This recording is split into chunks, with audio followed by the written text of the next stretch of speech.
Hello, everybody. I welcome you to the African Queen Mo Show. Welcome, welcome, welcome, welcome. This is a news brief by African Queen Mo, and it is Monday.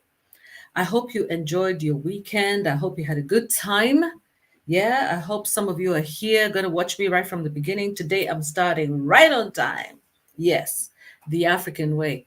How was your weekend? You know, there are so many competing interests right now. We're wondering, what is this politics of distraction? I actually heard that that's a thing. That's a thing. The politics of distraction. It's amazing. It's amazing how. Let me read you a little bit about the politics of distraction before I start. And actually, no, before I start, I better introduce myself. My name is African Queen Mo, and I'm based in Cardiff, the UK, and I'm also based in Kenya. I'm based in two places because those are my two countries, and I'm proudly a dual citizen of both. So, guys, I'm waiting for you guys to join me. I hope I'm going to get at least one eye on there. Who is late? Who is late? I should have started earlier. Oh, I got one person on board. Welcome, welcome, welcome, welcome. Today, we have a very interesting topic. We're talking about the presidential term limits, and we're wondering, is it a distraction? Is it politics of, hey, my God? So, what really is happening in the background? Apparently, there are so many bills right now under consideration. A bill is something that comes, a bill starts with a policy, and then it becomes a bill, and then it becomes a law. And all of these have to be heard, mentioned in court. Can you believe? I wondered to myself about the timing. It just looks like a whole distraction. Welcome on board, guys. You can see the link on the right-hand side, and it's StreamYard.com over there. You can see the link. You can see my picture over there in blue with my curly hair there. Okay. And you can see StreamYard.com. If you press that, you'll come into the studio, guys. Okay. Karibuni sana. Wakenya wenzangu, karibuni sana. Nimefurahia sana na kuwaona.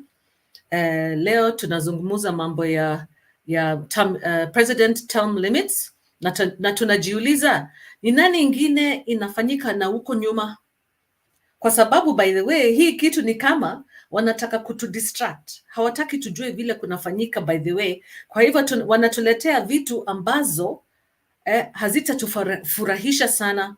So they bring things that are not going to make us happy to distract us from what's really happening, you know?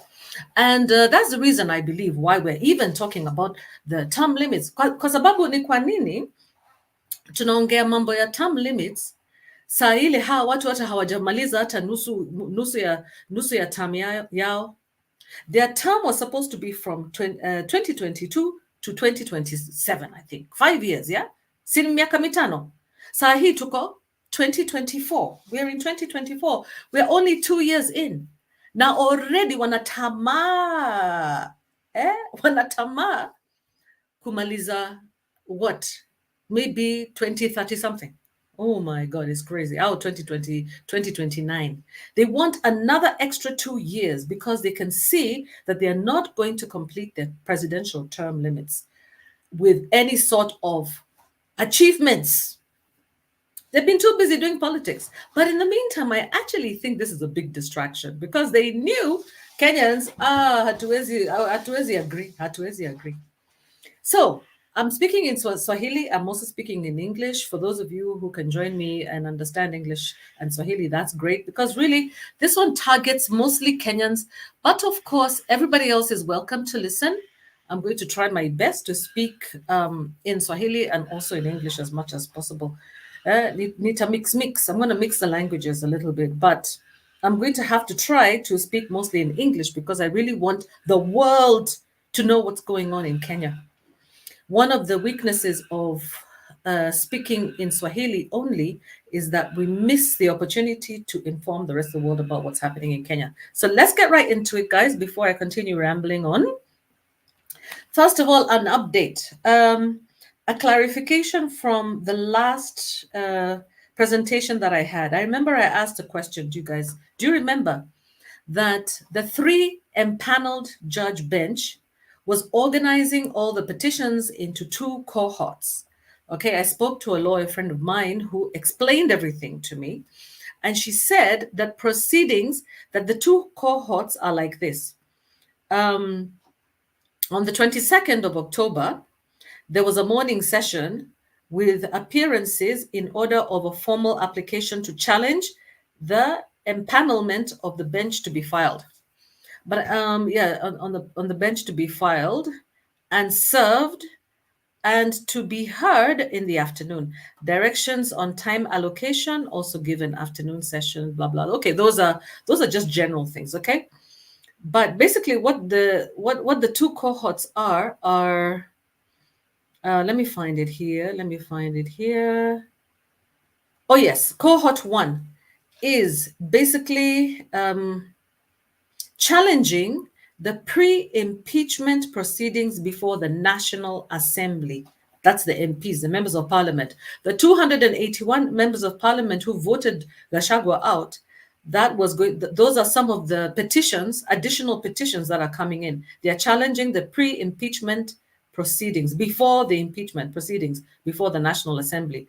The other group of petitions, which is, people challenging these things, challenging the impeachment, those ones are going to be challenging the proceedings in the Senate and the outcome.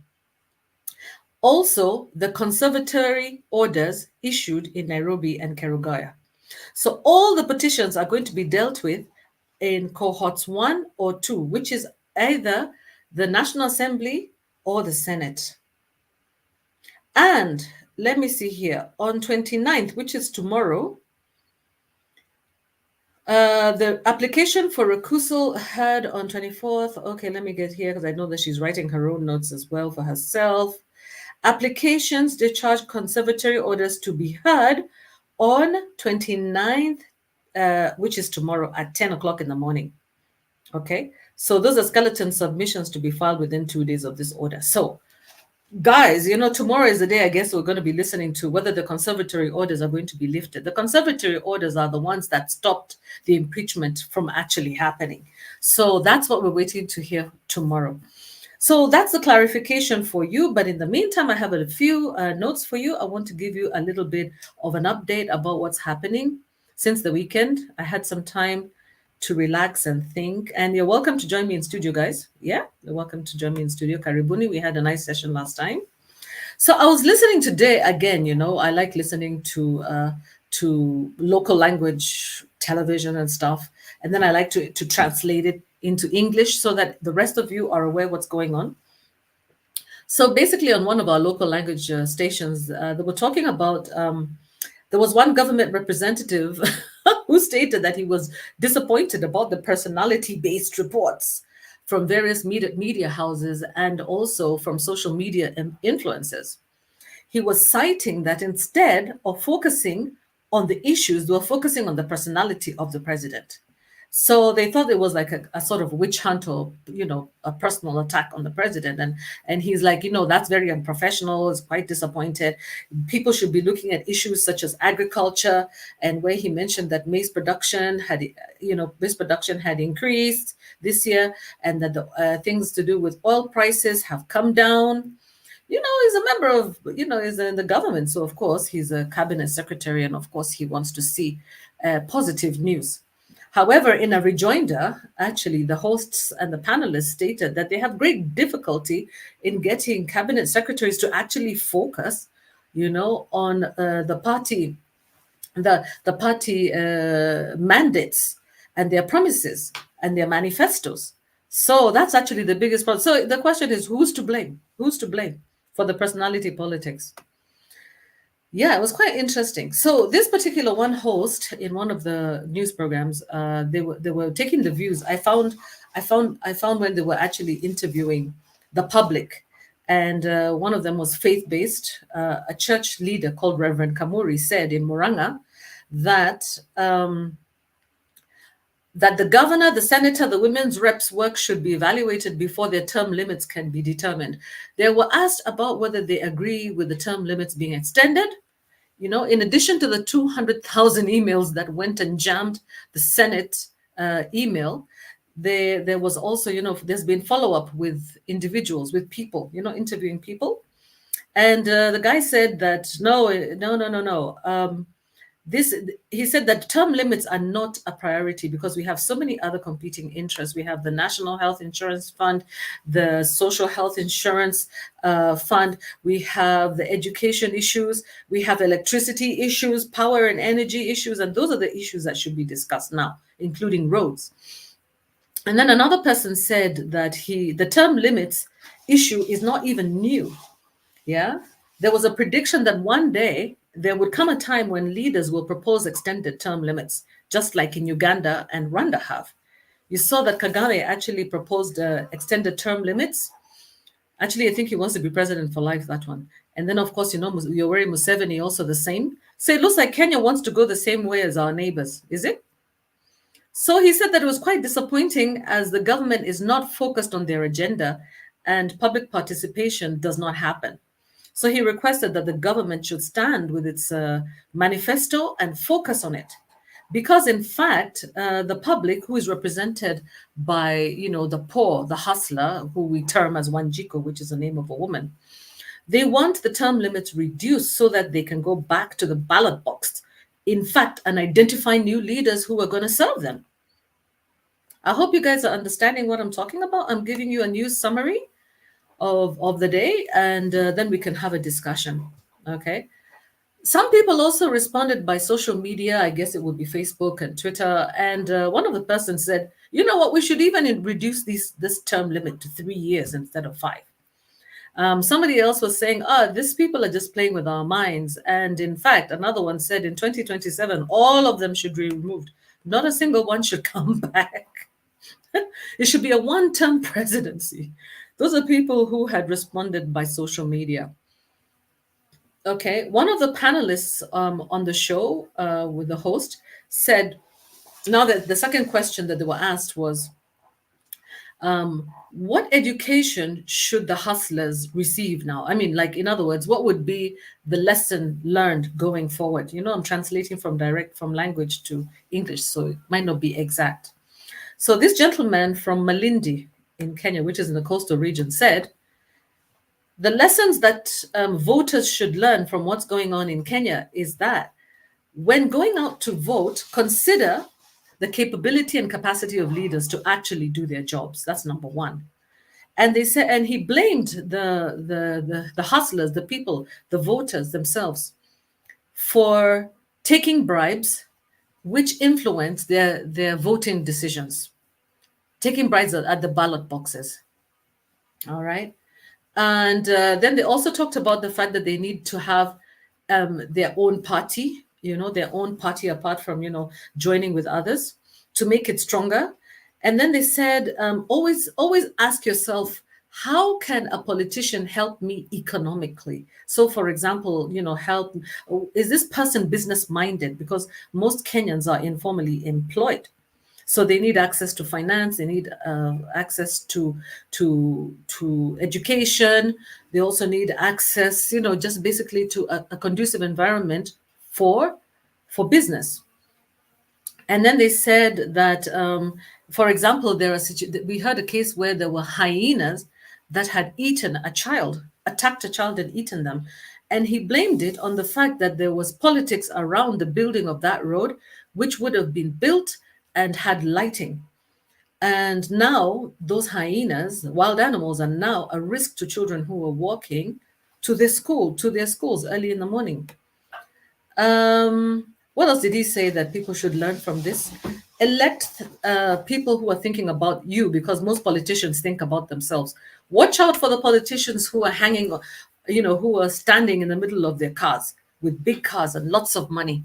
Because really what they're about is protecting their wealth with your votes. Wow, that was quite something interesting. Let me see whether you guys have anything to say, because I don't want to ramble on. Maybe some of you want to come in studio. We have 2 people listening. Thank you very much for the love heart. Thank you very much. Love back to you again. And thank you for the thumbs up. All right, let's keep going. I'm sure some of you are going to go back and watch this after the show, which is just fine. because it's quite, it comes at a funny time. By the way, the clock has gone back 1 hour in Europe, I guess, and I guess in the US. What that means is that the 8 o'clock show that I had planned to do, I tried to start it a little bit later when probably parents have settled down a little bit after taking their children to school, because I know how it works over there, So I started about 15 minutes late. So I think I'll be starting around 8:15 instead of 8 on the dot, and maybe finish by 9 still. Yeah. So there was a lady also who was hosting the show, and she was actually, no, sorry, there was a lady who was also interviewed, and she said she's actually in government, and she said that she has toured the industrial area and discovered many companies have closed. Now, some buildings are being that used to charge a goodwill, a huge amount of money, are only asking for a 1 month's deposit, showing the state of the health of business in Nairobi. And she reminded the voters, the Wanjikos, that the Kikuyu business mindset is always to reinvest profits, plow the profits back into the companies or into the businesses. However, she claimed that the current Kenya Kwanza mindset only thinks of taking money outside the country. All right. And so I don't know. What do you guys think? This is something that we should think about. Yeah. Is our culture changing from reinvesting back in our countries to actually taking that money out and investing it outside of the country? And of course, then she wished her party leader a happy birthday. I guess this is Uhuru Kenyatta's birthday month. And Uhuru Kenyatta, because I'm interested in the zodiac, he's actually he's a Scorpio. And of all the presidents and leaders in the world, majority have been Scorpio. Can you believe that? That was quite interesting, by the way. And I think the people who are least, I think, are Libras, because they just like balance too much. So the second host of the show was interviewing lawyers. And she asked the same questions. What advice do you have to the voting public? And one of the lawyers, called Mr. Kinyua wa Mahina, reminded the voters about what happened in 2013, 2017, and 2022. All the elections were conducted with a lot of emotion. Either the first election in 2013 was to try to, try to save the two candidates from The Hague, from the ICC cases. The second one was the same, to continue so that they could continue and avoid going to The Hague and being mentioned in the ICC. And then in 2022, it was about because they felt that the deputy president had been treated unfairly, that he was promised his 10 years as well, and therefore he deserved them. And this is the reason why President Ruto, why the mountaineers were supporting President Ruto. And I must admit that I'm actually talking about like what the mountain people are thinking. When we say the mountain people, we talk about the Kikuyu people. Yeah, specifically. This is specific to the Kikuyu people. He reminded them that Kikuyus all tend to sway the vote. And unfortunately, Kikuyu, according to him, the Kikuyu people, or they call them the mountain people, they tend to vote with emotion instead of logic. And that one should always remember to think of themselves, because politicians only think of themselves.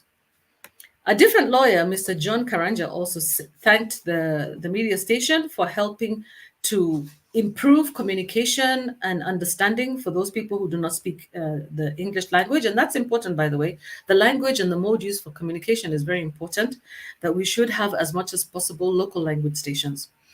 And his message was actually to the president himself. And he was saying, Mr. President, people are upset, they're unhappy, they're hungry, and they're broke. So please stop all these impeachment proceedings and work for the people of Kenya. So his message was really to the president, telling him to please focus on the work, on the mandate, on the manifesto of the Kenya Kwanza regime, and stop politicking and using the things like impeachment to deflect the public's attention and to take up all the space. And again, the NTV, which is just national TV station, which is not a local language station, it's also Kiswahili, they reported something happening in terms of security now. Now we're moving away from politics and we're going to security. In the issue of security, guys, we've had, remember last time I reported to you that there was a mother and her two children who were murdered, plus another woman, so that was four, and added to the one I reported earlier, that was five people gone. Again, today, just today, yeah, in a place called Butere, Kakamega, two people from one family and one other person were killed. Today, a father and son had their heads, bodies cut off and maimed and injured. People came with shockers and pangas and they started at the market. And when the security watchmen saw them, they just screamed and ran away. And they came into people's houses just arbitrarily and started cutting up this young boy. And when his father went out to rescue him, they also got him too. Those guys, they got him too. Those robbers got him too, and they, cut him up for no reason, unprovoked. And so the women were crying and they were saying, all these thieves who are coming with machetes and things and going to attack people in the villages is causing insecurity and fear. And many of them believe that they may not be alive tomorrow. And you ask yourself, what is really going on? What is going on? Yeah, security is a big issue. And insecurity seems to be rife in Kenya at the moment. And this, again, I feel is another politics of distraction because of something that they're doing behind our back. Okay, that's just my own theory, which is supported by the research out there. Yeah. And, that's basically it. Let me see here. Basically, most people are not supporting the extension of the term limits for the presidency. And they talked about the fact that the economy sits at number one.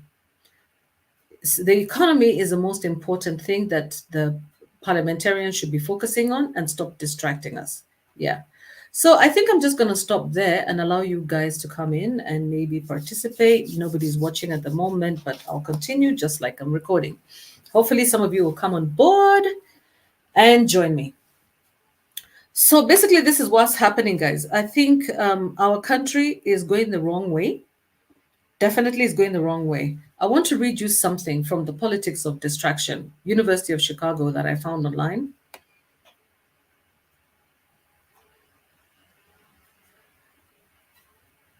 Yes, because it's actually a strategy.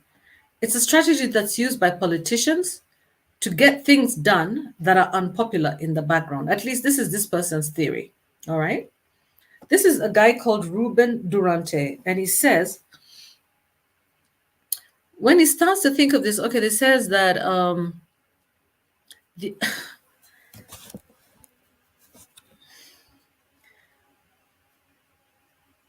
there is a lot of research about how media,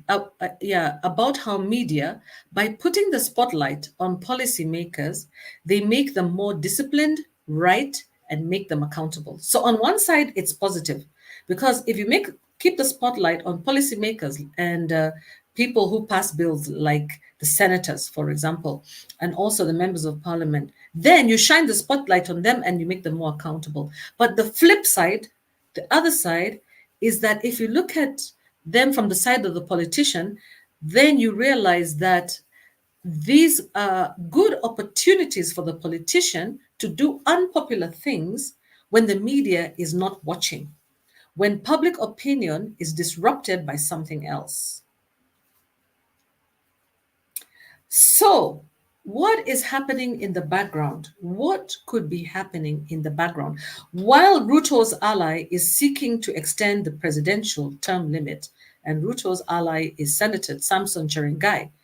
He's a senator who put the bill, who actually motioned this bill at giving time for the elected president to increase, to deliver, to give them additional time to deliver.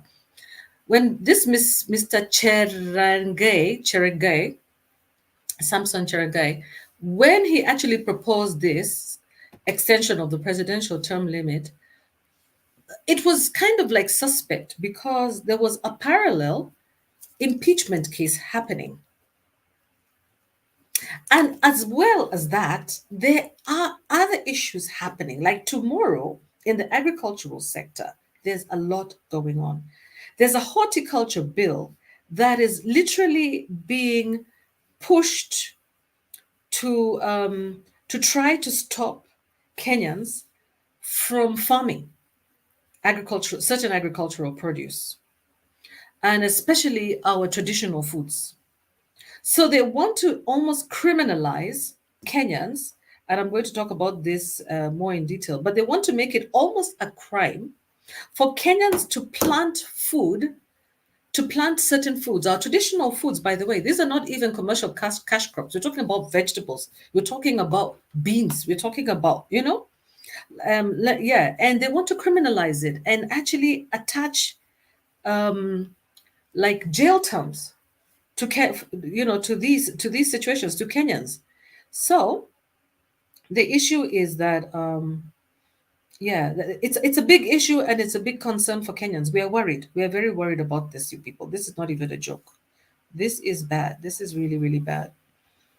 I'm trying to see where I got it, but generally that's the issue. That why are they trying to criminalize agriculture? Why are they trying to criminalize farmers for farming?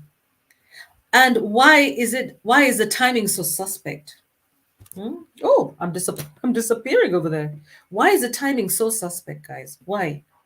Why is the timing so suspect? Because basically, there's a few things. They want to criminalize farmers for farming. They want to criminalize farmers for using organic seed. Okay? They want to criminalize farmers for using manure instead of synthetic fertilizer. They want to literally criminalize breathing and eating. They want to make it a crime for Kenyans to trade seed, to share seed. And as well, one of the biggest players in this is Bill Gates, who also wants impunity and immunity. He wants impunity and immunity. He insists on special treatment to come and impose these punitive measures on Kenyans for practicing what they have done for centuries, which is grow our own food. And my question is, what has our own food got to do? What has our dining table got to do with international multinational corporations? What has it got to do with them? Why do we care whether they eat their burgers and fries and we eat our vegetables? You know why? Because they have another agenda, which is called eugenics. Eugenics is focusing on elimination of the poor population around the world, and a lot in Africa.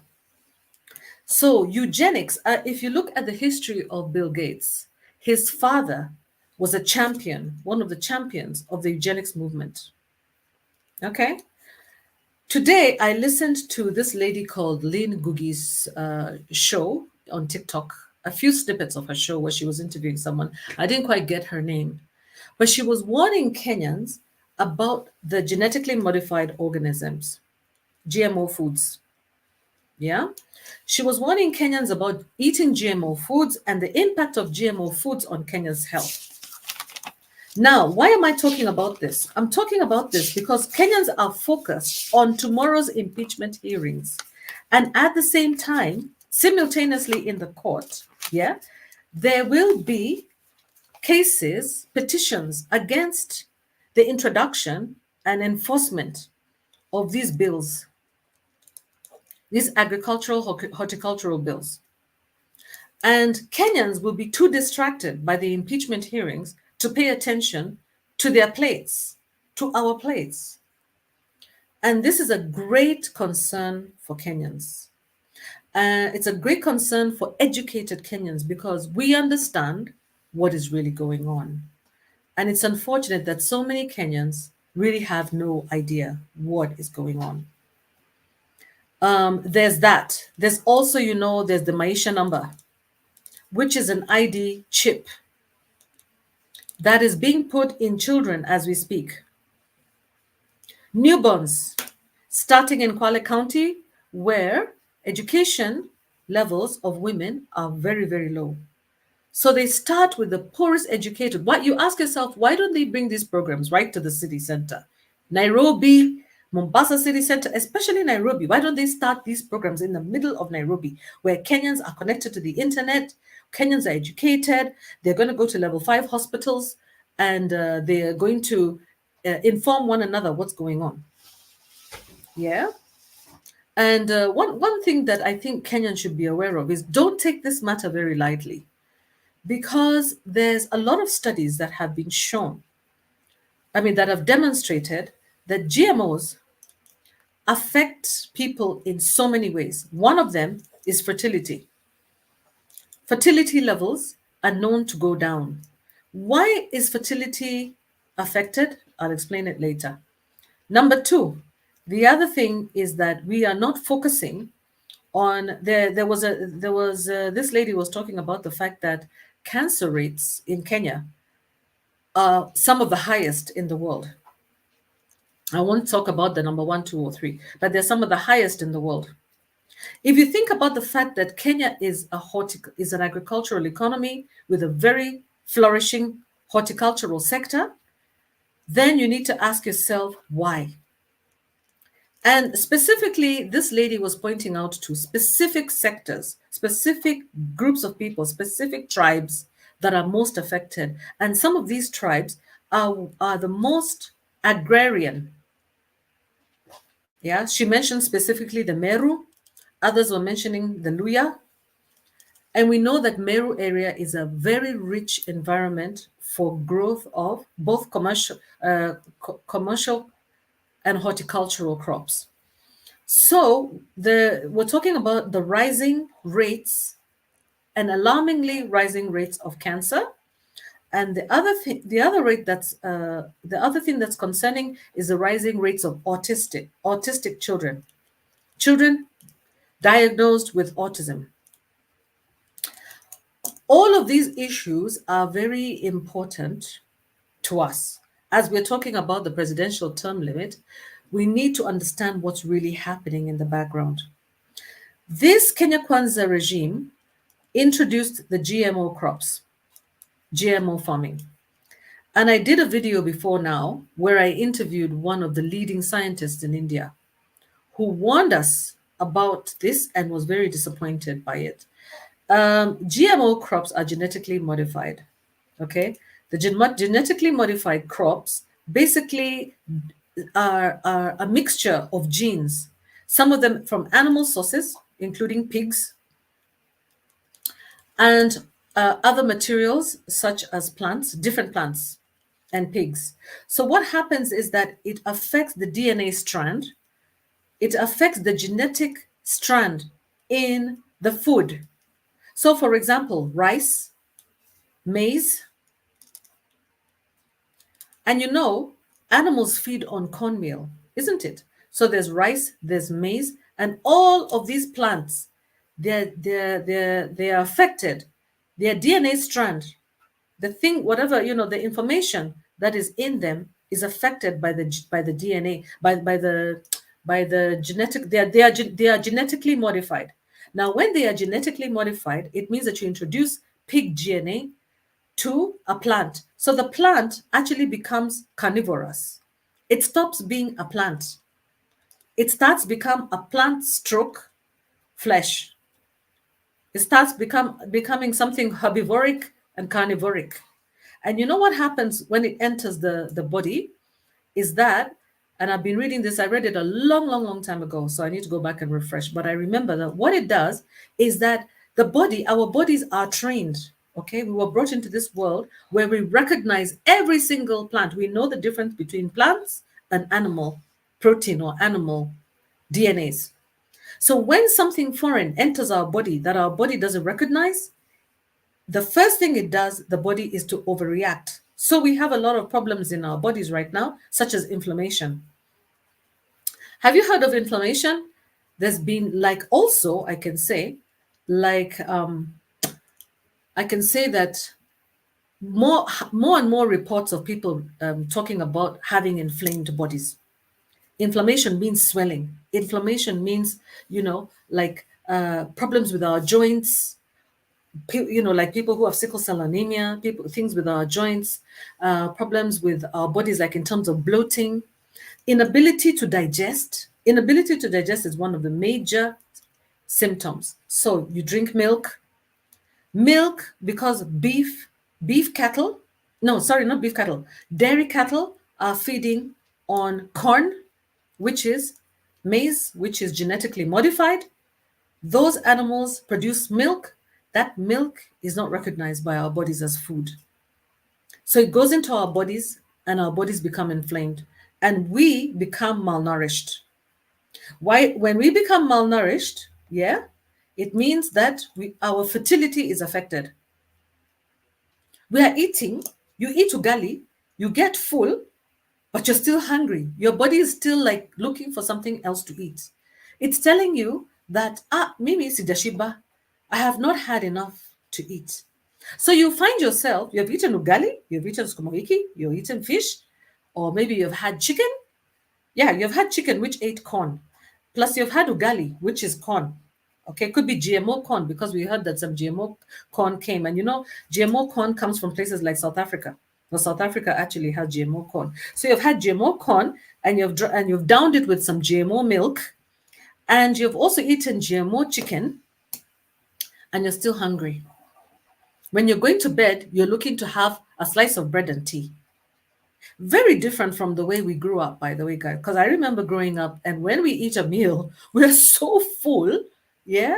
We go to bed, and there's no way you're eating anything after that. Maybe you can have an orange or a fruit and go to bed, but you feel full, and you can see it in the radiance in our skin.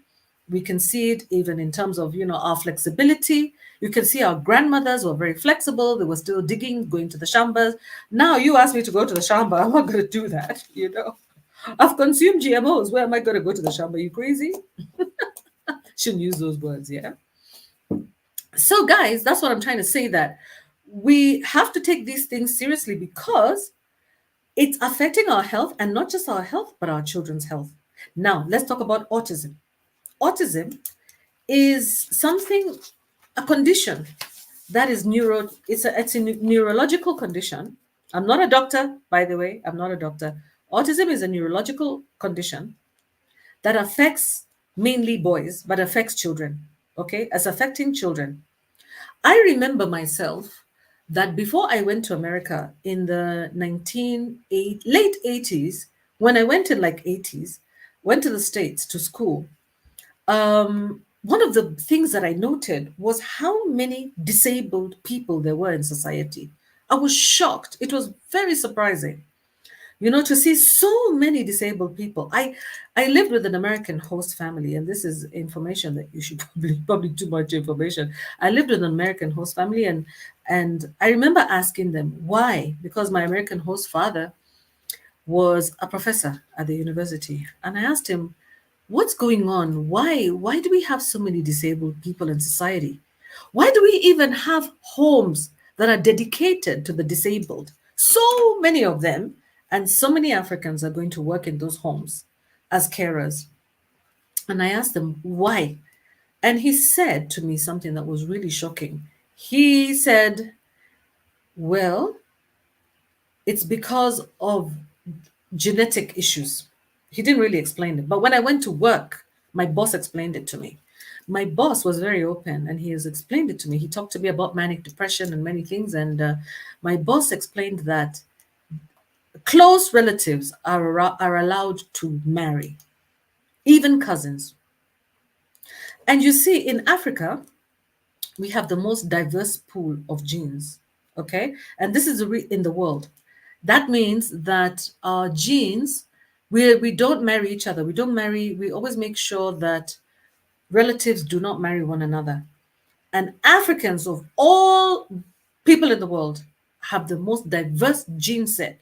And because of that, we've been able to avoid a lot of genetic mutations, genetic problems. And now we are seeing them more and more. And the question is, these neurological issues, where are they coming from?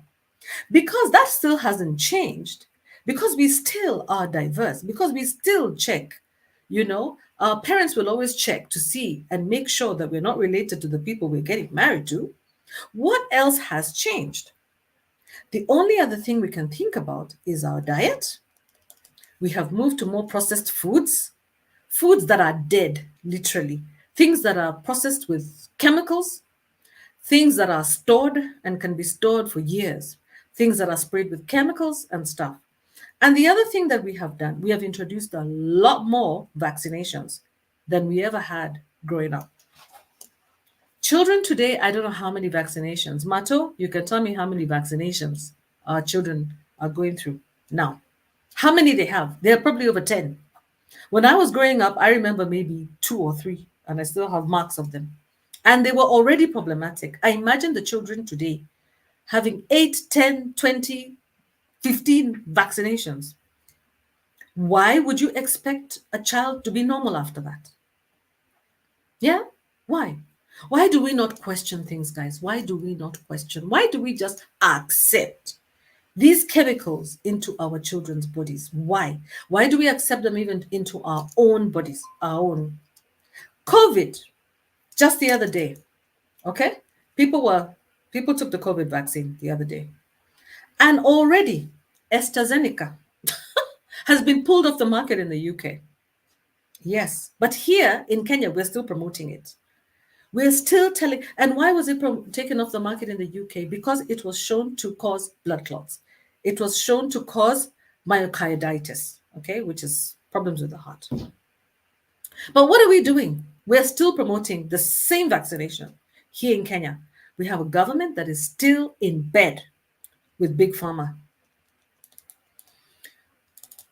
Yeah. And these are the things that are going on in the back. Okay. We have the horticultural bill. We also have the Adani bill. At least that one has been thrown out. Thank God for the CJ. She has thrown that one out. She has declared that one unconstitutional.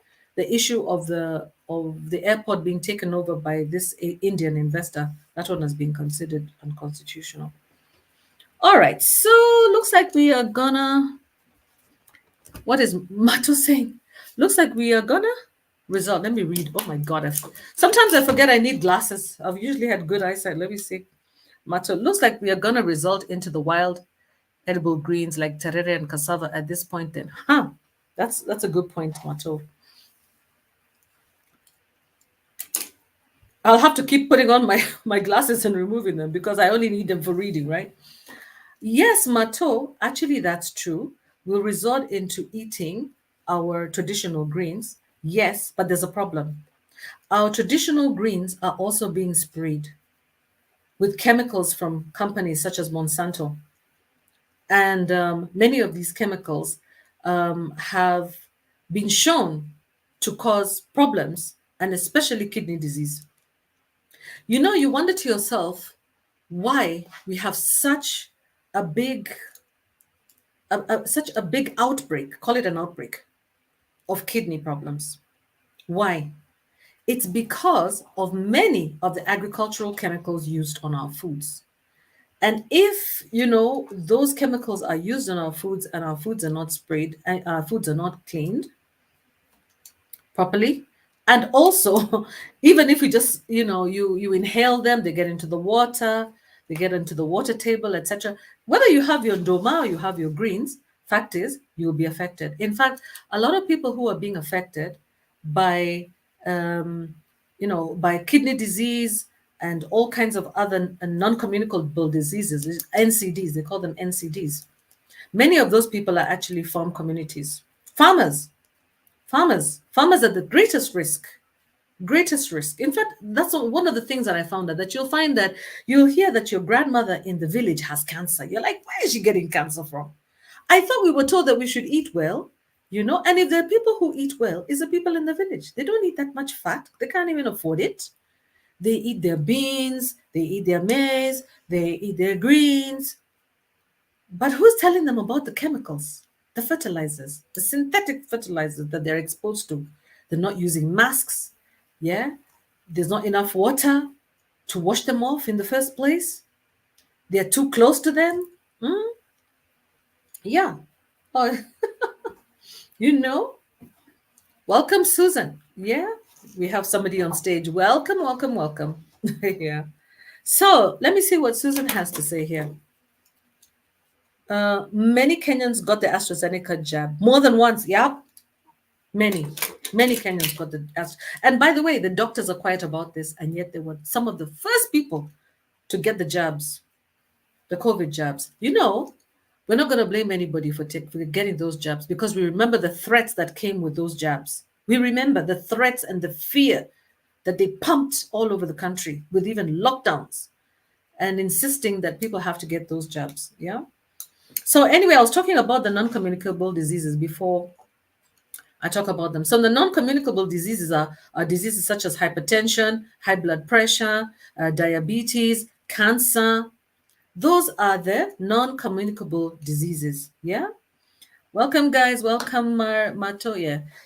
Marco. Oh, that's Marco, not Mato. Marco. Yeah. So those are the non-communicable diseases, and I am aware that Kenya and Kenyans and Kenyan scientists can find solutions. They can find us the drugs to treat these non-communicable diseases.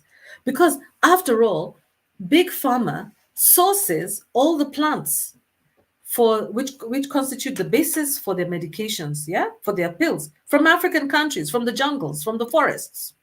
Yeah.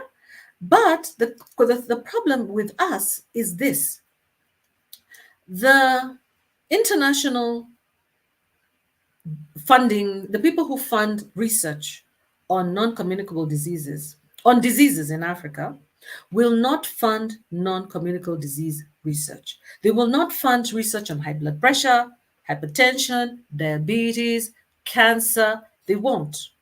You know why? Because they say that we already have a solution for that. We already have the drugs. We've already done the research. We have the drugs. Buy the drugs from us. We don't need to do this research. The research that we're interested in is communicable diseases. Communicable diseases such as malaria, bilharzia, things like that. Why? Because those ones, they don't have enough research, especially when they are going to come to Africa. They are the ones who get affected by these diseases the most. Yeah. So they want to make sure that they have enough research on those particular things which wiped them out a long time ago at one point. If you remember, the reason why they didn't colonize many countries, especially in West Africa, is because of malaria. So malaria research will receive funding.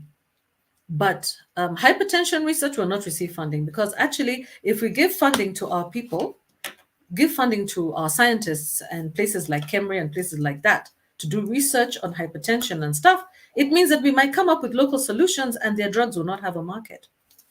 It's as simple as that, you people. It's so simple. And you will see places like the Ministry of Health, and I want them to tell us, allegedly does not give funding to KEMRI, adequate funding to KEMRI, right? Because actually all the funds they're centralized to the Ministry of Health. So all the funds go to the Ministry of Health from the government for health.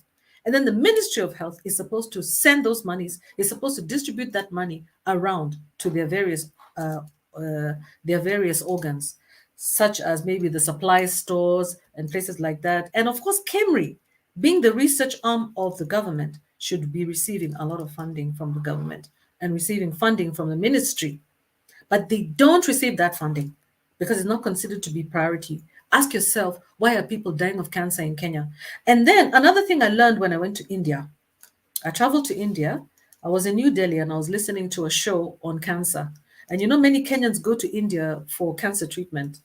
The oncologists, who are the cancer specialists there, they were saying that the treatment that is, the treatment protocol that has been developed globally, especially in the West, focuses on the average white man. It is not tested on blacks. Yeah, for ethical reasons. A lot of black people do not trust these people who are doing research. And on top of that, the fact is that they just don't do testing on black people generally. And yet, or even Asian people. And they said that, in fact, medication should be tailored not only to your race, to your size, to your gender. So you cannot be giving the medicine that you gave to a white man, yeah, a white man, is not necessarily going to work. The one that you tested on the white male is not necessarily going to work the same on a black male. It doesn't work the same on a black male, even in terms of the amount of medication. I'm not a doctor, so I'd like the doctors to come on board. But now medicine is being tailored. Just as much as we tailor medication to children and adults, it should be tailored based on your race, your size, your gender, and the part in the world that you come from. So there should be different, like for example, they give an example even of something as simple as Panadol, which is paracetamol, how it affects blacks and whites is different. How much paracetamol to use, okay, and in terms of your dosage, the dosage and the impact, how it actually reacts in you and your body is different for you and a white person. Yeah, you as a black person, you as a white person, you as an Asian person. Yeah, these medications are supposed to be tailored. And in fact, you'll even see things like nowadays they're developing cancer treatment that is targeted to the specific cancer cells or the specific type of cancer. So we should actually have ethnically, what do we say? We call it, ethnically designed, medication that is designed for different races and different ethnicities, different races of people. It should not be standardized throughout. So let me ask Susan to come on board. Susan, I'm going to allow you to come on board and introduce yourself. Do you have anything to say about this AstraZeneca or anything to do with politics, anything to do presidential term limits? What are we looking forward to learning tomorrow? Mato, you're saying that Kemri is a crime scene. Okay, we'll talk about that. Saying that Kemri is a crime scene and a conduit of money laundering. We don't have a medical center in Kenya. Why lie? Okay. Susan, welcome to the show. Hi. Hi, how are you? I'm good. By the way, guys, let me introduce Susan for you. Susan is my friend, and she's also a lawyer, and she's come on board. Today's her first day on the show, and you're my second guest on the show.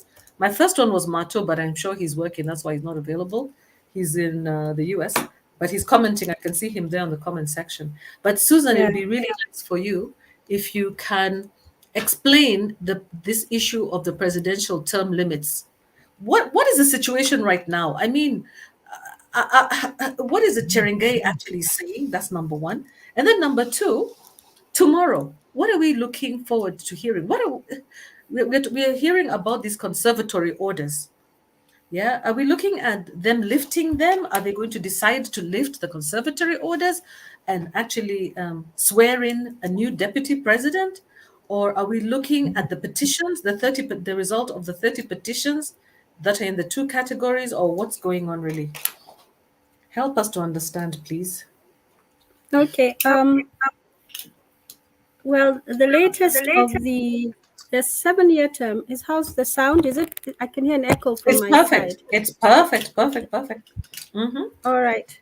So, Cherengay moved this motion to extend the term limit, and from 5 to 7 years, and Kenyans were given an opportunity, through the public participation mechanism to say whether they agreed or not. And in fact, even at that same time, after he moved that, there's somebody else called Senator Karungo of Kiambu, who was suggesting actually we should reduce it from 5 to 4 years. So I listened to a lot of Kenyans actually put in their views on it. They even crashed the portal. Yeah. So it was rejecting some responses. So I saw like 230,000 responses were received, and then of course we had those who appeared in KICC who talked, who were addressing the senators directly. So actually, it's about our constitution. It says 5 years, and there's a reason why we landed on the 5-year term. I remember before, with the old constitution, we used to have literally a president could be president, for life, literally. And we found that to be, as a nation, to be undemocratic.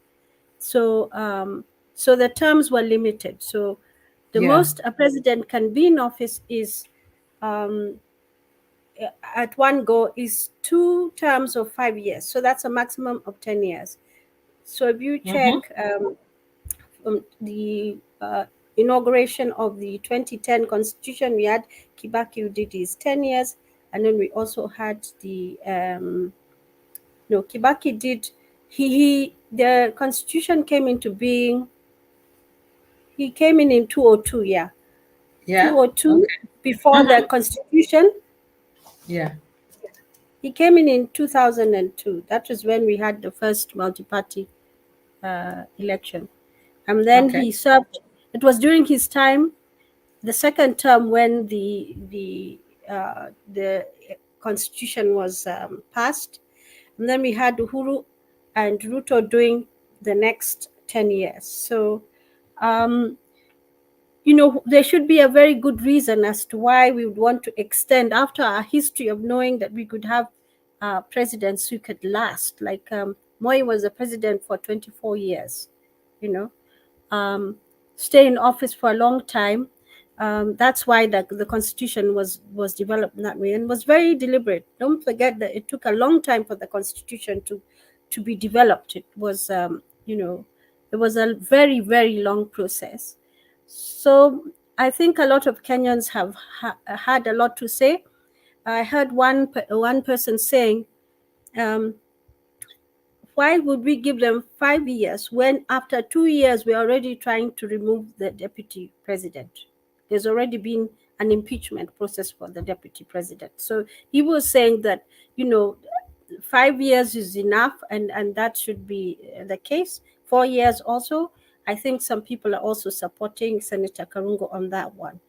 The other question you asked is, what should we expect?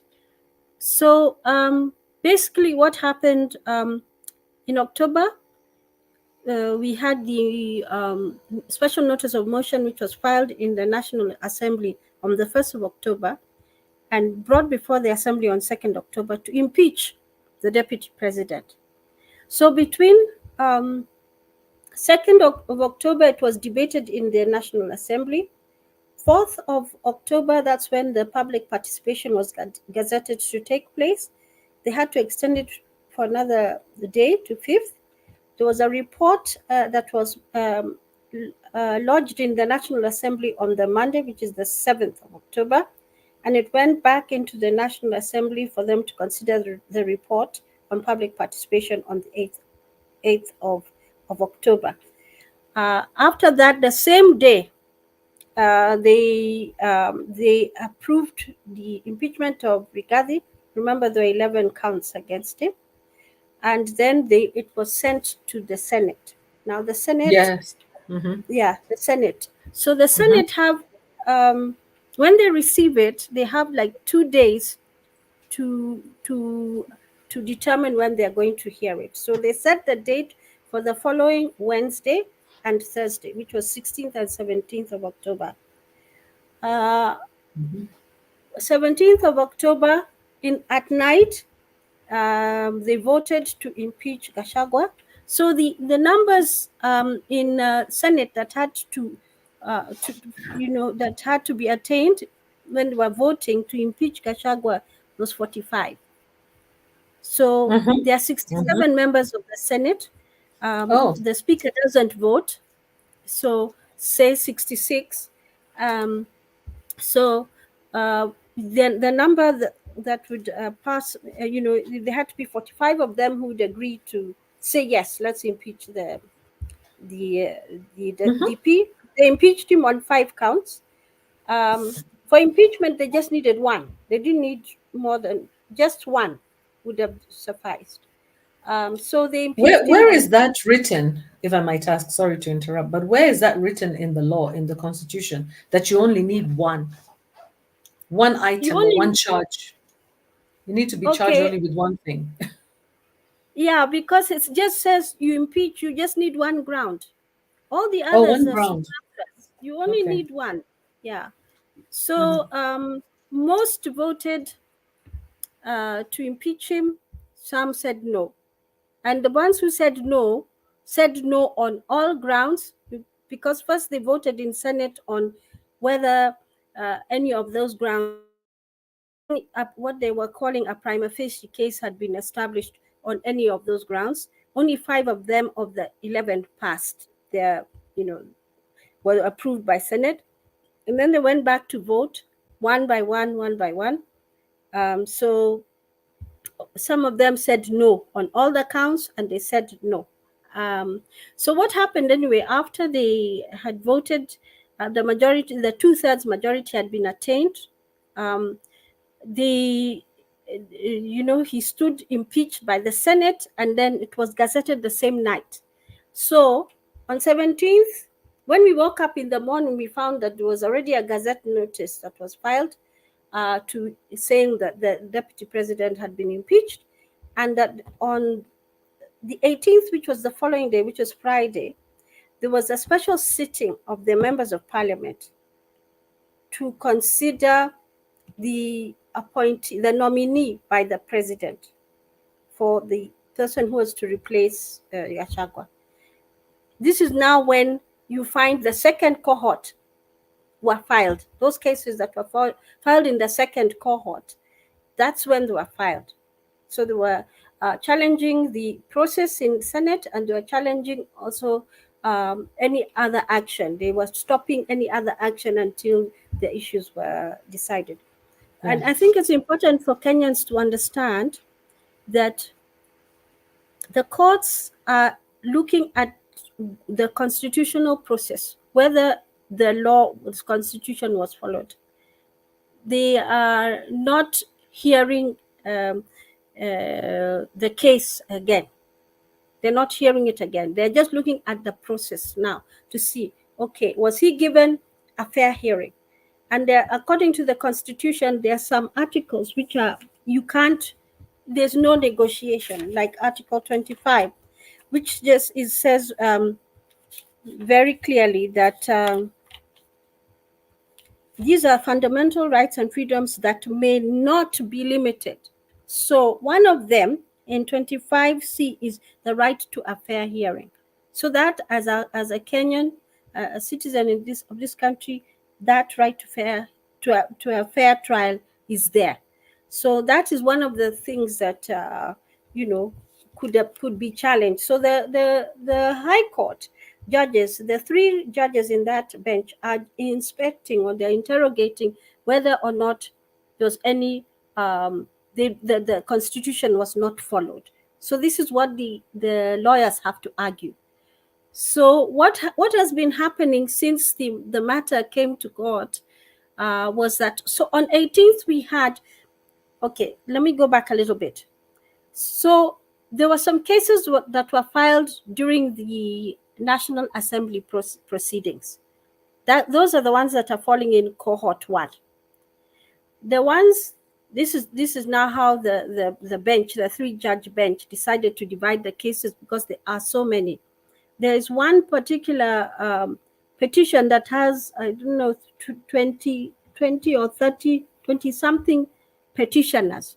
So even when you're counting the case 111, if you start counting the number of parties, there are very, very many. There's a particular case, I'll get back to it. I was writing as I was following the proceeding. Yeah, So and they have numbers. Sorry, Susan, let me ask you a question as you're going. Who is filing these, who is petitioning these 30 cases? Who are these people? wananchi is the right of a citizen to file. If you feel your constitutional right has been breached, you have every right to file. Yeah. So of course, one of the applicants, or one of the petitioners, is the deputy, is Rigathi Gachagua himself. And then we have now members of the public. And people need to understand it's not about whether or not in the High Court, it's not about whether or not Gachagua was a good person. It's about whether he was given his day in the process, whether the Constitution was observed. And as Kenyans, we should be very keen that this Constitution that took us years and years and years, you remember the orange and banana voting and all that? I mean, we have gone through quite a process as Kenyans, that this Constitution is not in vain, that these rights, these fundamental rights that are embraced in the Constitution, that the processes that are supposed to be followed are followed. They're to protect you and me and the future of generations of this nation. So for us, when people are speaking up now, it is not about Gachagua the man. It is about the Constitution of Kenya. And that's why you're finding that, many people are up in arms about it, because maybe they feel that he was not given his day in court, that there was a breach of his constitutional rights as a Kenyan person. So basically what is happening now is that in Kerugoya, we had a conservatory order that was given under one of the petitions. And in Nairobi, the same day, 18th, both of them were filed in different courts, right, on the 18th of October. That is after the impeachment of Gachagua on 17th and the, some maybe they saw that a nominee had been, that the president wanted to nominate somebody to replace Gachagua. So that's why they rushed to court for conservatory orders. And basically what a conservatory order is, I heard it described this way by a counsel, a senior counsel. He said that it's a 360 degrees order. It speaks to the past, present, and future. So it's supposed to prevent, to stop any more harm being occasioned by a process or by an order that was made. So nobody can be sworn in now to replace Gachagua, because the court has said these matters that have been filed in court are raising fundamental and grave and weighty matters that need to be addressed. And for sure, the Kenyans want to see how well our constitution is working, how well it's protecting us. Of course, we also think about the office of the deputy president. We know, generally speaking, it's the second highest office in the land, and one should not just be impeached so easily. If you look at the governors, there have been, I heard one of the councils talking about it, and it was a video, I think, that was recorded last year. He said that up to 14 petitions to impeach governors had been filed. And it's not easy, actually. It should not be easy to impeach somebody who's holding such a high office. If you look at the states, for instance, we know of 2 cases at least where the impeachment process, we saw with Trump and we saw with Clinton. So in one house passed it, the second one did not. And that's why it's bicameral. That's why you have the functions of the 2 houses, say, in parliament, because a Kenyan parliament is made up of the National Assembly, which has 349 members. Those are the MPs, the women reps, the nominated members of parliament. They're up to 349. Then, yes, I see your hand up. Yes, I'm asking on behalf of the guys in the comments section. First of all, thank you so much, Susan, for that summary. It's really good. But just to take a break so that we can integrate some of the questions here. Yeah. First of all, Wairimu, welcome to the show. We are a few of us here, but don't worry, people are going to watch later. I think it's because it's coinciding with the news and it's a Monday also. Yeah. So Wairimu is saying, hello, people. I think the term limit issue is a trial balloon, with Ruto as the architect of it. I just said, hi, Wairimu, Karibu Sana. Yeah, she has things to say, Wairimu. Wairimu, explain what you mean over there, please, kindly. And then Marto is saying, ask Susan, why do we have different findings from different courts every time?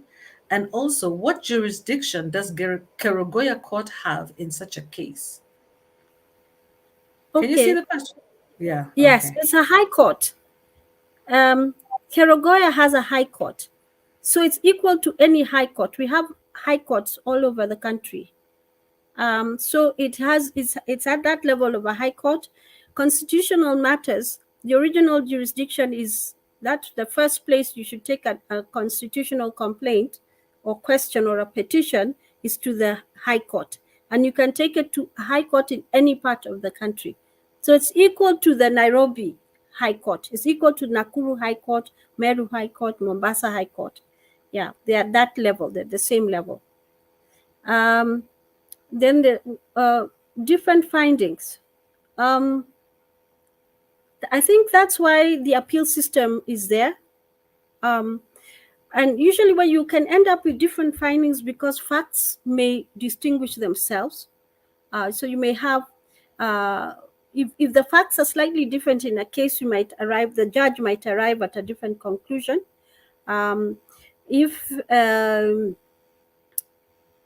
Those are some of the things. The other issue, facts usually are the ones that will determine how the outcome of the case will be.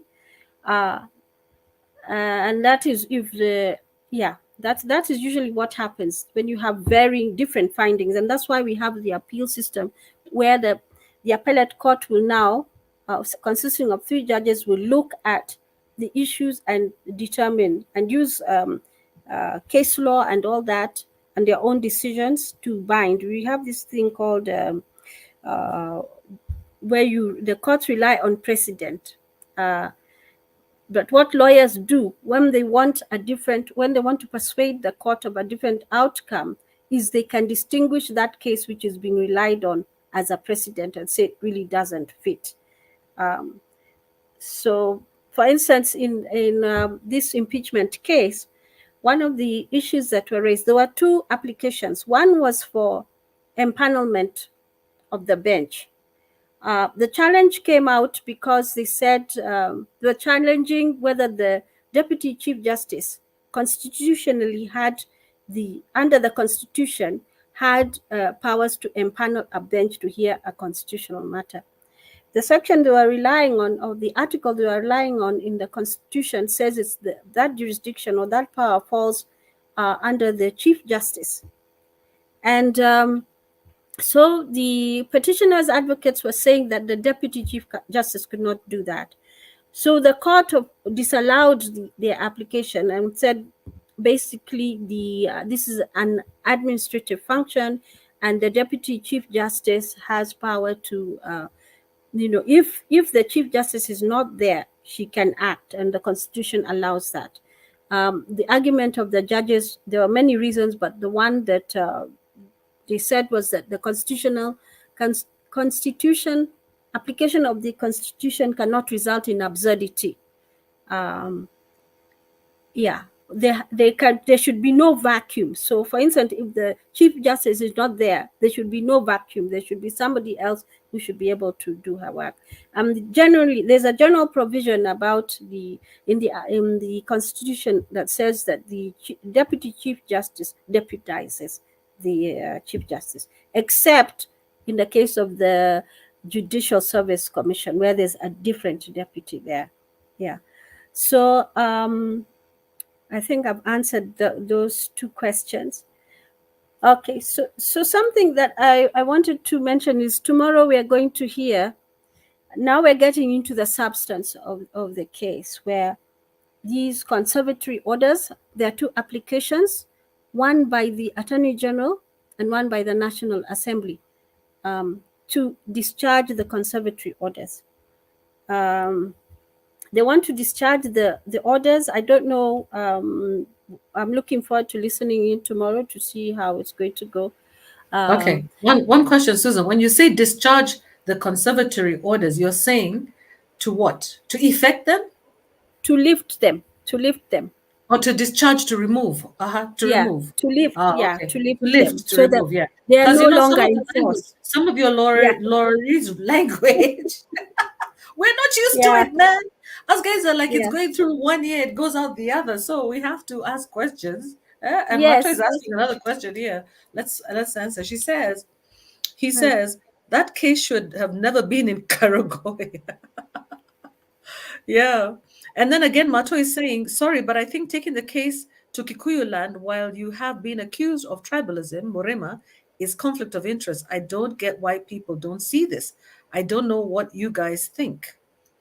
So there was the issue about the case going to Kikuyu land. Looks like especially when he's been accused of being a Murema guy, yeah?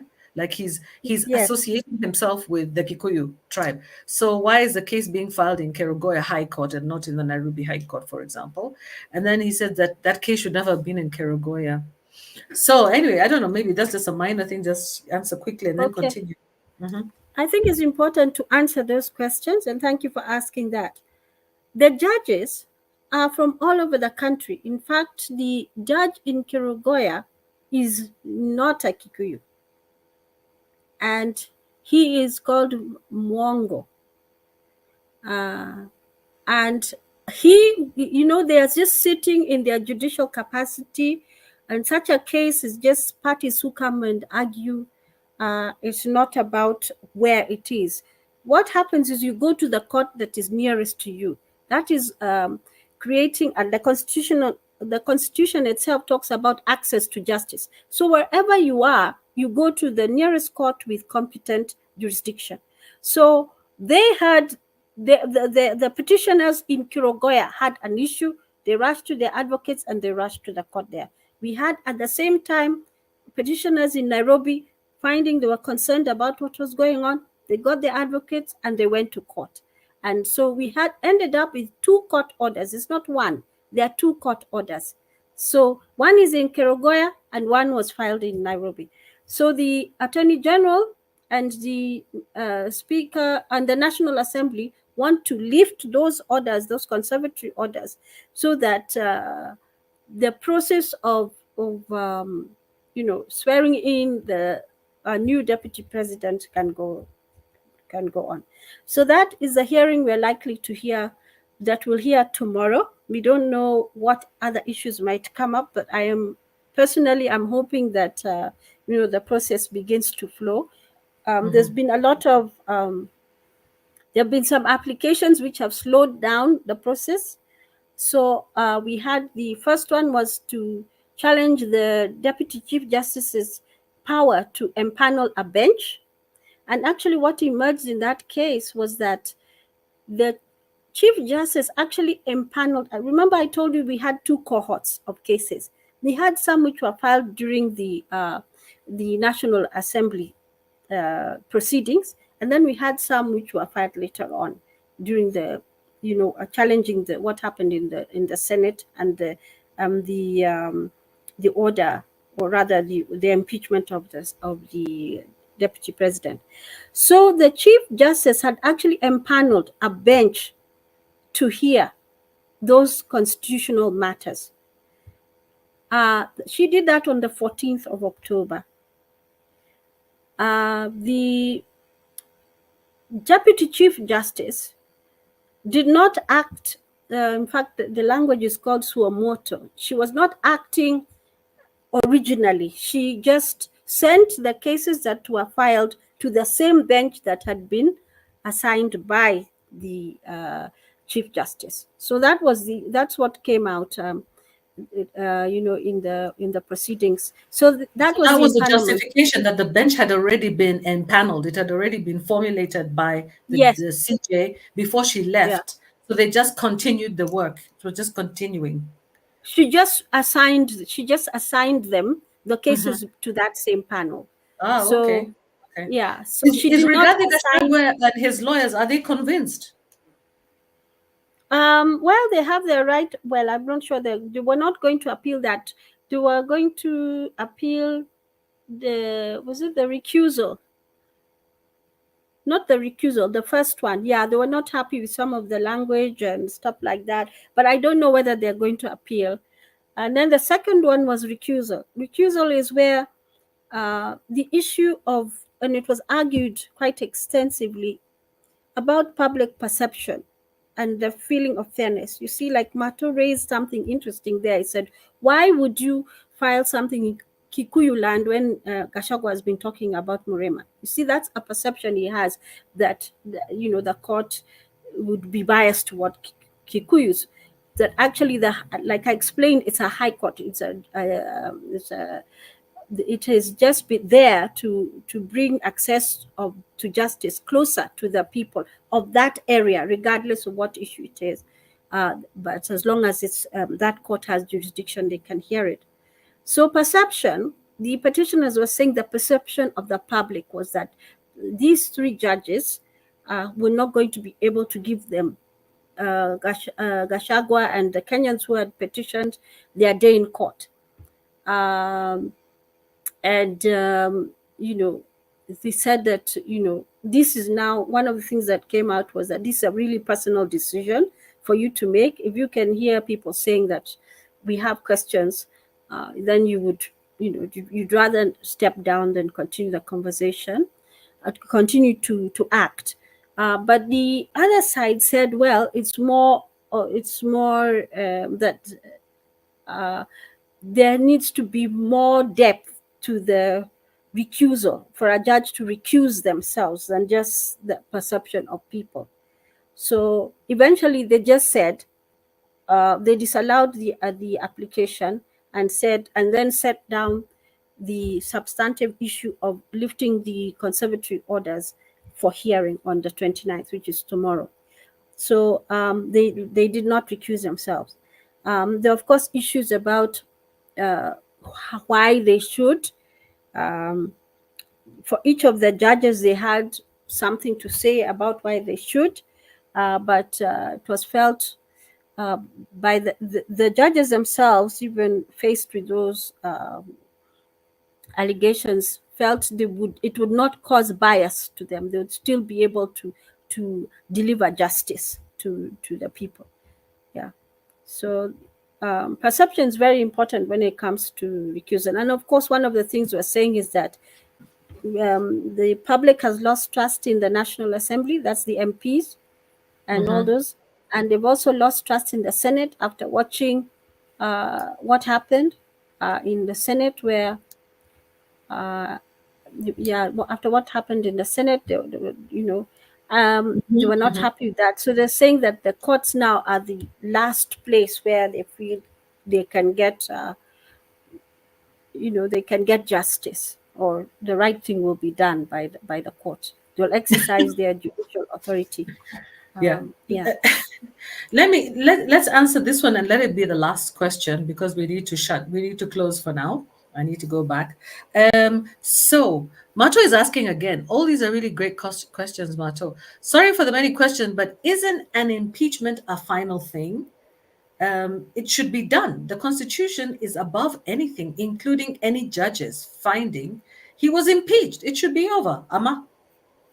And it's true, many people are thinking he was already impeached. In fact, they're just waiting for the swearing in of Kindiki, So they're like, is he impeached or is he not impeached? I think that's the question, Isn't it over? Isn't that what the Senate, and it's not over, yeah? Okay. So the way our Constitution is structured, we have the separation of powers. So Parliament is the legislature. That is the National Assembly, the 349 members, plus the Senate, which is the upper chamber, with 67. That's the legislature. And then we have the executive, which is the presidency, the cabinet secretaries and all those. Then we have the judiciary. The judiciary now are the courts and the judges and all that. So that's why I said that the impeachment process is a political process. And it went through the National Assembly and the Senate. That was a political process. But the courts, when we talk about the separation of powers, all those three units are checks and balances on each other to make sure there's no excessive use of power. So, or abuse of power. So the courts, under the Constitution, can look to see whether anybody's constitutional rights have been breached, They have been infringed. So the reason why this matter is in court is that, yes, this impeachment process went through, but we are challenging it because it was contrary to the Constitution, that the powers that were being of the National Assembly were not exercised in accordance with the Constitution, that the powers of the Senate were not exercised in accordance with the Constitution. So now the judiciary is not going to put Rigathi on the stand again and ask him about those 11 counts. They're just going to look at the process to see, was public participation done? At what stage was it done? Was this done? Was this done? Was this done? All these requirements. And by the way, public participation is a big issue. It is actually a mandatory process for the National Assembly and Senate to follow. When they are passing their laws and other business of the House, they must have public participation. The question here, of course, is whether the public are being invited in a way that they know it is happening. Not many people read the newspapers. So if you guys put it in the newspaper, people don't read. And stuff like that. So how do they find out that there's this public participation going on? So this is what the courts are going to interrogate, and other constitutional issues that you will hear emerging as the advocates argue back and forth on the issues. So that's what they're looking at. And like I said, it's not about whether or not Rigathi is a good person. It is about whether the Constitution has been followed, and whether anybody feels that their rights as a Kenyan have been infringed.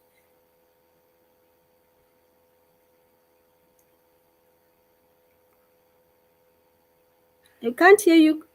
No, I was saying sorry, I just realized, that's really fabulous. You've really clarified a lot of things for us, because we need to know that it's actually not the content, it's not Rigathi who is on trial. It's actually the process of the trial. It's actually the process, it's the procedures that are being interrogated for fairness. Yeah. So it's not Rigathi who's really on trial. And I think a lot of Kenyans don't understand. They think that probably the courts are still trying to find Rigathi, like Rigathi is innocent. And they're trying to change what the Senate decided, based on that. Based on the 11 counts there, or the 11 charges against him. Yeah, the 5 that they but the 11 charges and the 5. What could happen is that, for instance, they would say that his constitutional rights were breached, that the process was not right, so they can say that the whole process is null and void. If that happened, what would be the result? They'll say that the process was null and void. They did not follow the Constitution, whatever. So the process can be nullified. Yeah. You have to start again. Can be nullified. Oh. Yeah. Depending on at which stage, because remember, there are 2 cohorts. There are some who are challenging at the Senate level and some challenging at the National Assembly. So say at the National Assembly, they say this was not done correctly and it is fatal to Rigathi's rights, and even the Kenyans complaining. It is fatal to them.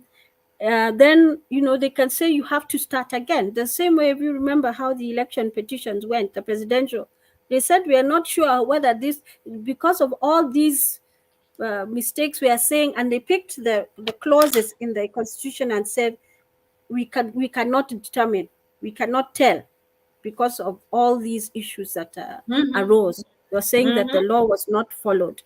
They were not saying that the president should not be the president. They're saying the law was not followed. So that is really what they're looking at. Was the law followed? Yes. So Mato is saying, Susan, final question from Mato, who's going to be chairing Sound Candid Live tonight. Mato, you have information for Sound Candid Live for you. You can continue this discussion. Sound Candid Live is a show that continues. It starts about 11:30. So it's Sound Candid Live. Okay. So he's saying it's a waste of time if someone can be impeached and saved. What if we one day exercise chapter 1 as a people, then court save someone? We are coming for Ruto with chapter. We are coming for Ruto so courts can save him? You understand? Chapter 1 of the Constitution, where we decide maybe to impeach him directly. Yeah, for example, would that Yeah, mean that he could be saved by the courts if the process wasn't considered to be constitutional? Isn't this like a waste of money, a waste of time? Um, why should we be able to impeach and save and impeach and save? I guess it comes down to your question, to your point, where impeachment is a serious issue. It shouldn't be done. So yeah. it shouldn't be so easy to impeach a president. That's one. It's And so. Mhm. the other thing is that everybody has a constitutional right to justice, isn't it? Yeah, To fair process, due yeah. process. Yeah. Article So, 25. It's mm, you can't you can't give that away.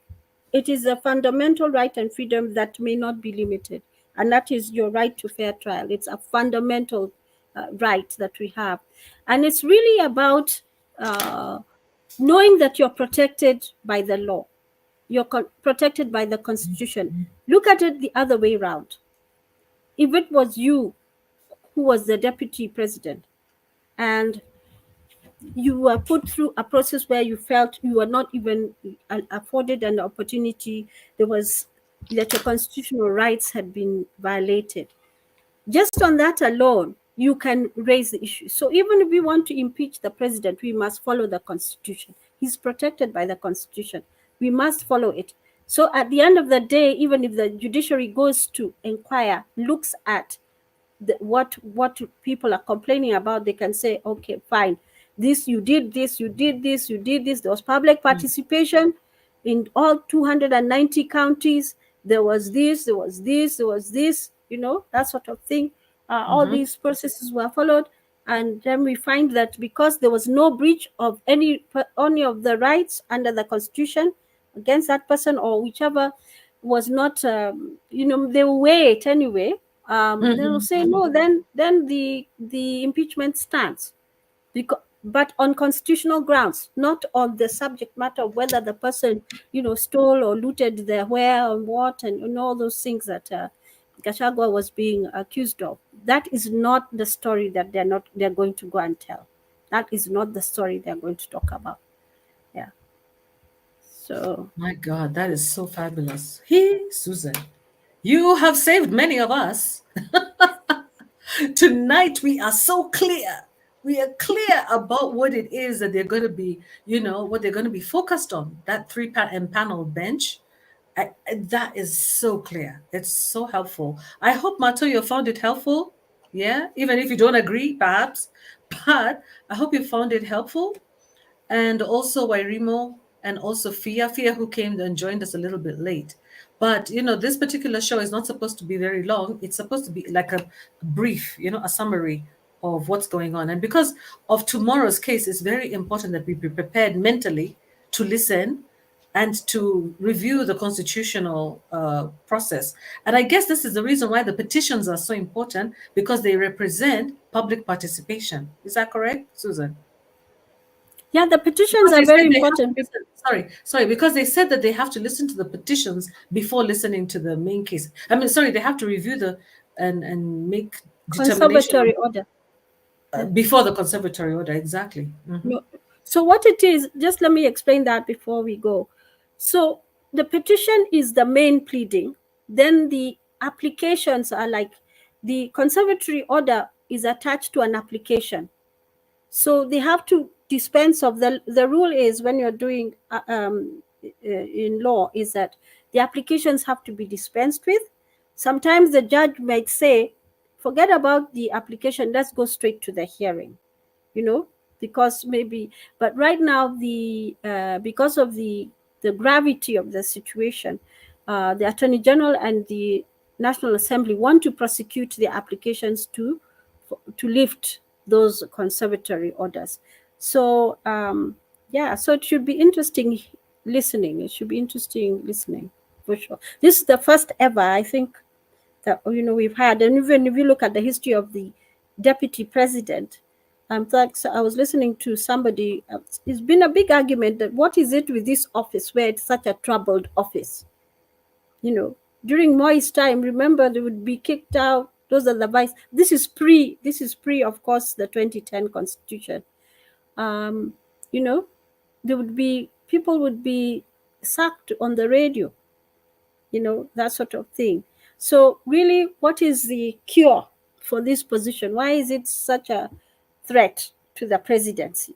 And yet, the deputy president is part of the presidency. It's part of the executive. Yeah. So anyway, it's this is history in the making, for sure.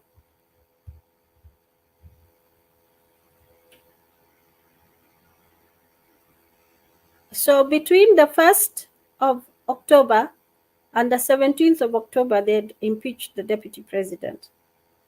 And if you look at the governor's petitions, there are some who have been impeached and the courts have stayed and they're still in office. So it's not supposed to be an easy thing. It's supposed to be quite difficult for you to impeach a deputy president. The other thing, sorry, I'm talking, but just think about this.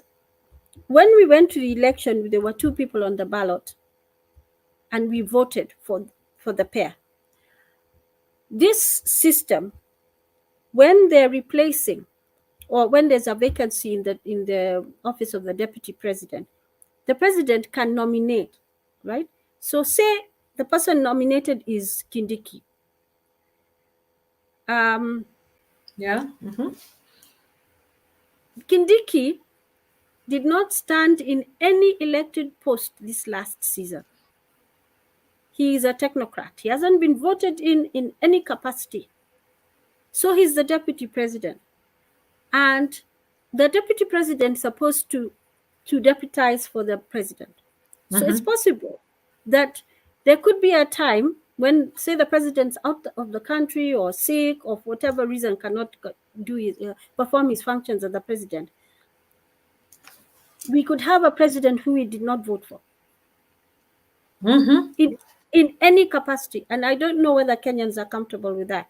Because what our constitution did, and this is one thing we're learning about how our constitution operates.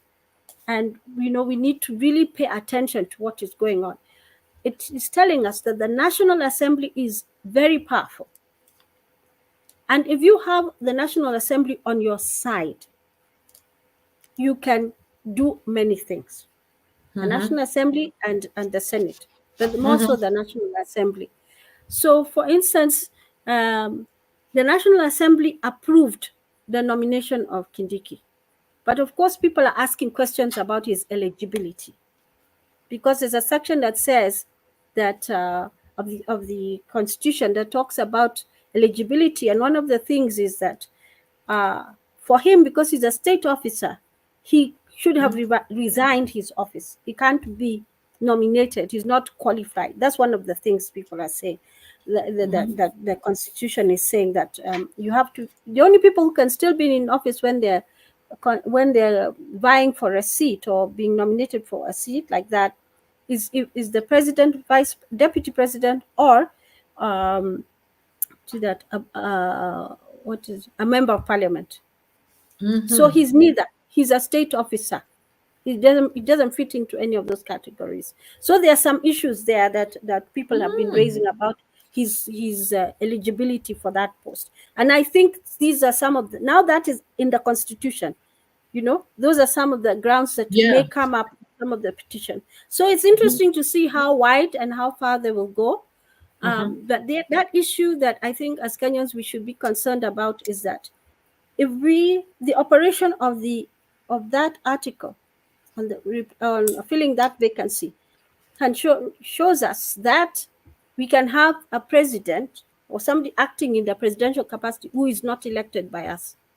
It is the members of parliament who approved his nomination. And even though, by the way, they were asked about public participation, and I don't know how they dealt with it, because I tried to follow the proceedings. But it went from this place to a point where they were voting, and all 236 members who are present in the House said yes for Kindiki. Okay. Quick question, Susan. How about if the MPs say that they are the representatives of the people? It's a delegated authority. But let me ask you, whether delegated. You see, the president, even when they're sitting there, That's why the public participation is there. They're supposed to go and say what the members of parliament told them to go and say. So if we said, say, no, that we don't want, because from what I heard from public participation, people were saying one goes, the other goes, because both of them are a problem. But somehow they said that the public participation was 66.1% said yes, 33.8% said no, 1.09 said they were vague, they didn't understand the answers, or they gave different solutions. And again, only 200,000 people. Can you imagine That's in a true. country with 290, 290 constituencies out of, and only 200,000 people responded, and that means that about 800 people per constituency gave a response, which is completely something that for sure. I mean, we saw that the media guys went round and round and round, and we saw how people were reacting to this whole thing. They were saying if one goes, the other goes. That was actually what they were saying. They changed the question. They said if one goes, the other goes. Are we talking that? about the presidential term limit? Or are we talking about, what was this vote? Was it the 200,000? Wasn't that where people actually sent their views about whether the presidential term limit should be increased?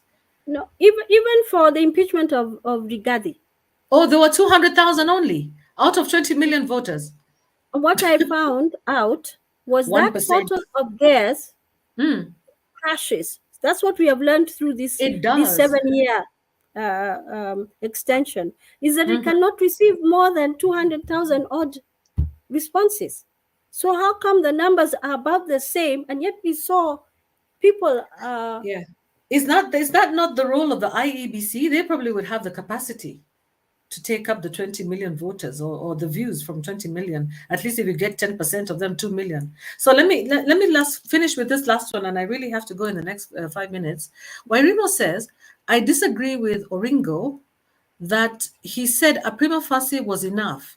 A man cannot be hung on allegation. We need proof. What does prima facie mean? Prima facie means that on the face of it, you have demonstrated. Face of it. Okay. You have demonstrated that this person should be impeached. But we know for sure, even on the face of it, you saw the memes that were coming out of the Senate and all that.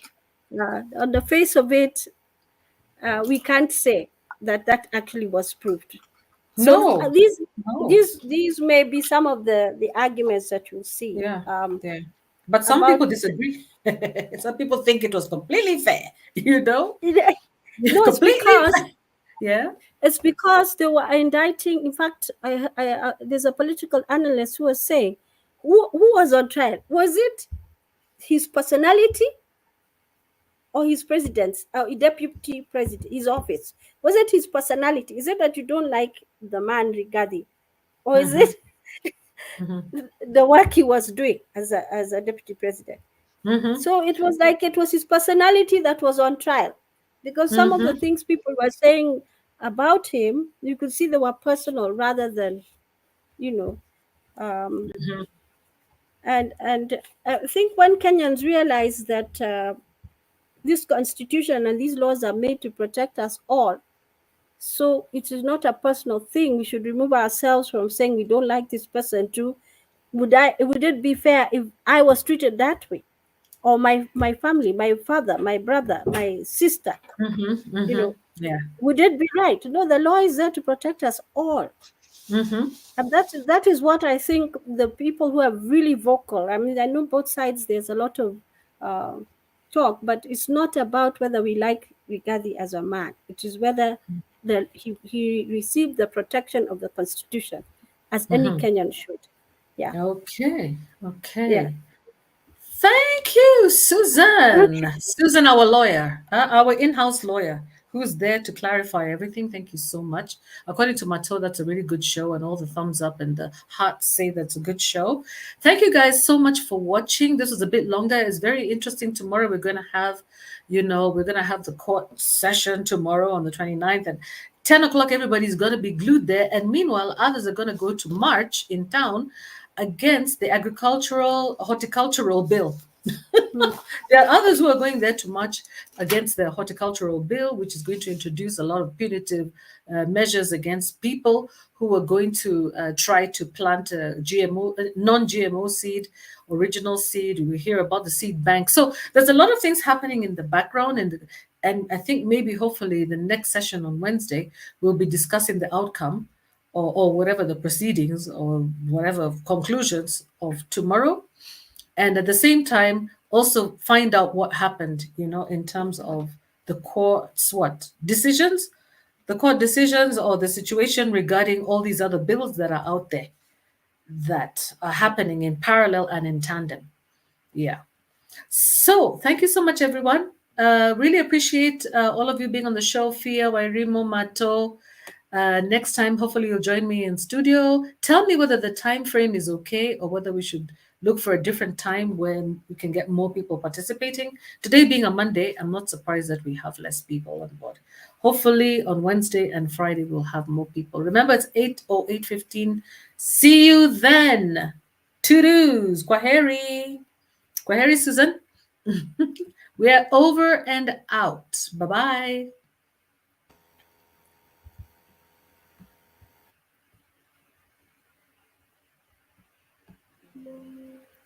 Okay.